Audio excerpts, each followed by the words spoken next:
Good morning student. Bharati College of Engineering and Technology Durg, course B Computer Science and Engineering, 4th year 7th semester student. Subject on Network Programming. Myself Nitish Kumar Chandrakar, Assistant Professor from Computer Science Department. So today's our next topic, Web Security Principles. So there are different web security principles. First is confidential, second is the integrity, third one is the availability and fourth one is the authentication. So हम एक एक करके start करते हैं. First principle है confidential. Confidential का मतलब होता है कि अगर हम कोई ऑर्गेनाइजेशन के लिए अगर वेबसाइट डिजाइन किए हैं तो उस वेबसाइट पर जो लोग विजिट कर रहे हैं या उस ऑर्गेनाइजेशन से रिलेटेड जितने भी स्टूडेंट्स एम्प्लॉयज विजिट कर रहे हैं वो डेटा उनके लिए रहेगा. अगर जो उस साइट को विजिट नहीं कर रहे हैं तो वो उस डेटा को विजिबल नहीं कर पाएगा. तो ये होता है कॉन्फिडेंशियल. मतलब हम जिसके लिए या जिस ऑर्गेनाइजेशन के लिए प्रोवाइड करा रहे हैं जो डेटा वो वही ऑर्गेनाइजेशन का एम्प्लॉयज या स्टूडेंट्स यूज कर रहे हैं, मेंबर्स यूज कर रहे हैं, तो वो कॉन्फिडेंशियल कहलाएगा. अगर वही डेटा अगर कोई दूसरे कॉलेज के या दूसरे जो उस साइट के मेंबर नहीं हैं वो अगर यूज कर ले रहे हैं तो वो कॉन्फिडेंशियल नहीं कहलाएगा. तो ये होता है first principles on web security. Second principle is integrity. So what is integrity? Integrity means होता है बाइंड करके रखना.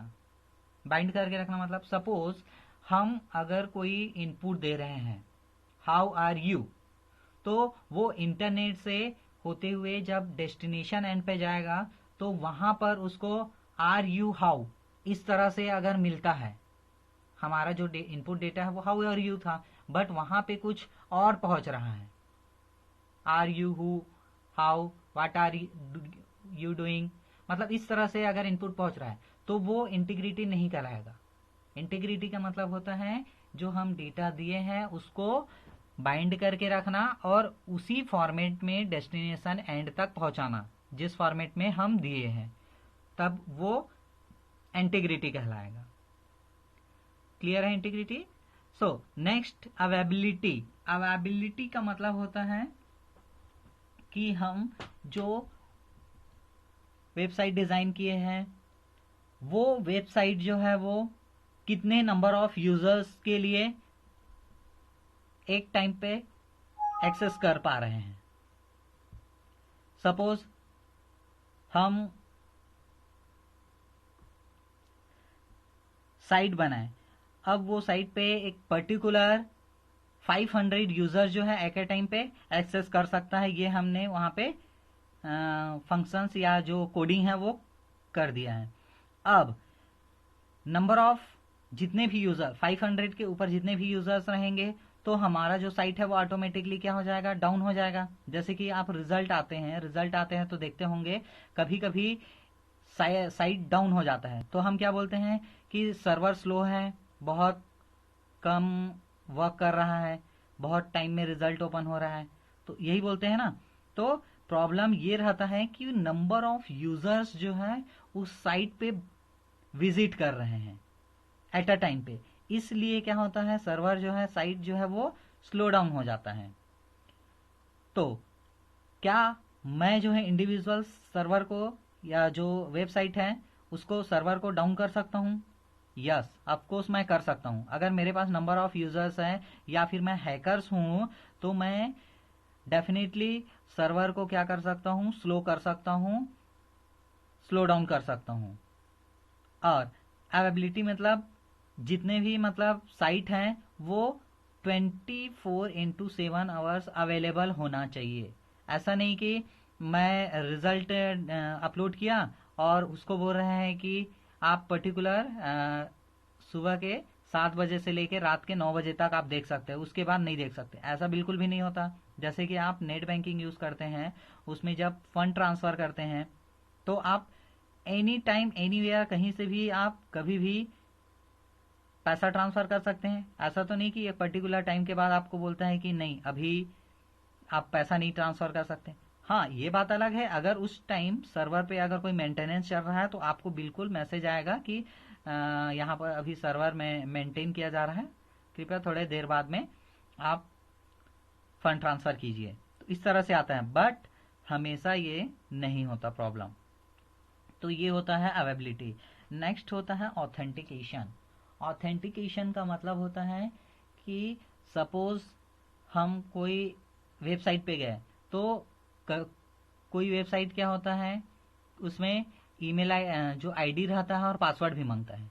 तो आपको पहले रजिस्टर होना पड़ता है, देन आपको लॉगिन आईडी क्रिएट करना पड़ता है, लॉगिन आईडी मिलता है और पासवर्ड क्रिएट करना पड़ता है, तभी आप क्या कर सकते हो, पर्टिकुलर साइट पर आप विजिट कर सकते हो। तो जब आपको आईडी और पासवर्ड मिल जाता है, बन जाता है, तो आप किसी साइट पर जाते हो तो क्या करते हैं, सबसे पहले जैसे आप ईमेल आईडी पासवर्ड डालते हैं और सबमिट बटन क्लिक करते हैं लॉगिन, तो वो क्या होता है, ऑथेंटिकेशन। ठीक है, एक सर्वर पर जाता है, वहां पर आपके आईडी और पासवर्ड को मैच किया जाता है। ठीक है, कि ये वैलिड यूजर है कि नहीं है। जब वैलिड यूजर हो जाता है, ऑथेंटिकेट हो जाते हो आप पर्टिकुलर, ठीक है, तब वो ऑथराइज करता है और आप उसके साइट पे जा सकते हो और जो भी मैसेज है या डेटा है, फाइल है, जो भी डाउनलोड करना है, अपलोड करना है, वो आप करते हो। तो ये जो 4 प्रिंसिपल्स हैं वे वेरी इंपॉर्टेंट है वेब सिक्योरिटी के। So next, challenges in web security. First, fine-grained access control. What is fine-grained access control? Fine-grained access control policies define how the application authenticates and authorizes end user, from which application context the application can be consulted, and which interaction sequences maintain the application's integrity, that is control flow integrity. So our objective was to address a range of questions from formal foundation of authentication policies and control to the practicalities of authentication such as secure session management. So this is a fine-grained access control. Next one is a information flow control, means इसमें information कैसे flow होगा, उसकी control आप कैसे करेंगे। So information flow control specify how sensitive data possibility originating from multiple content provider in multiple trust domains can be used in data aggregation and client side and server side processing as is typically done in mashup. So challenges here including reconciling information flow policies from several involved parties with possibly conflicting goals. How we are tracking end-to-end information flow in web application remains an open question. Our objective was to establish an enhanced understanding of how to make information flow control policies and mechanism practice in web setting. So this is a information flow control. Next, secure compositions. अब आप secure कैसे कर सकते हैं अपने website, जो website है या वेब एप्लीकेशंस है उसको। So secure composition policies specify how active third-party components, for instance written in JavaScript, can be securely integrated into applications via client-side and server-side mashup. By nature, web mashup heavily depend on interaction and communication across different origins, but contradictory. Mashup security relies on separation techniques for protecting both code and data.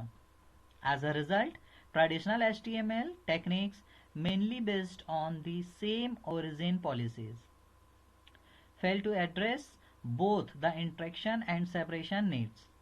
We wanted to explore principled approaches to achieve the delicate balance between interaction and separation in security compositions.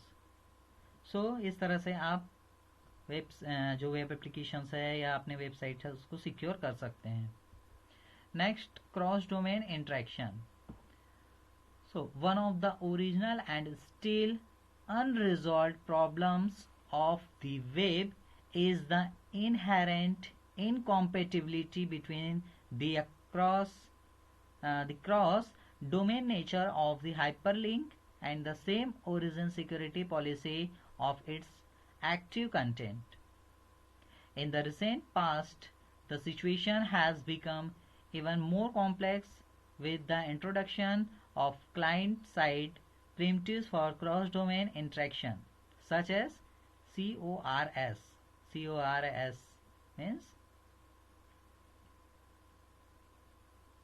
our objective was to assess the impact of current developments and identify promising directions for solutions.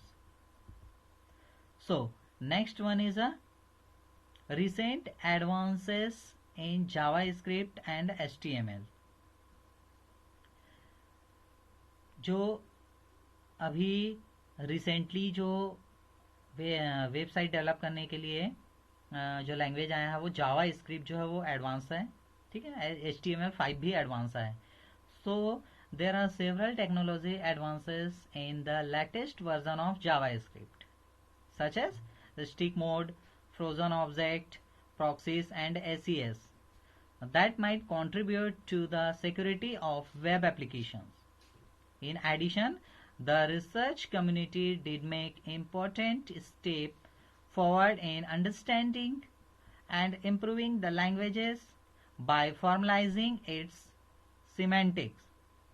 At the same time, web specifications including HTML5 and CSP are adding tons of new features as well as security measures as part of the browsing environment.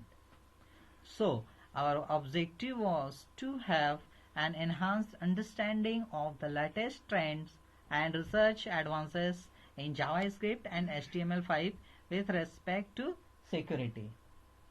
So, this is a recent advance in JavaScript and HTML5. So, thank you so much.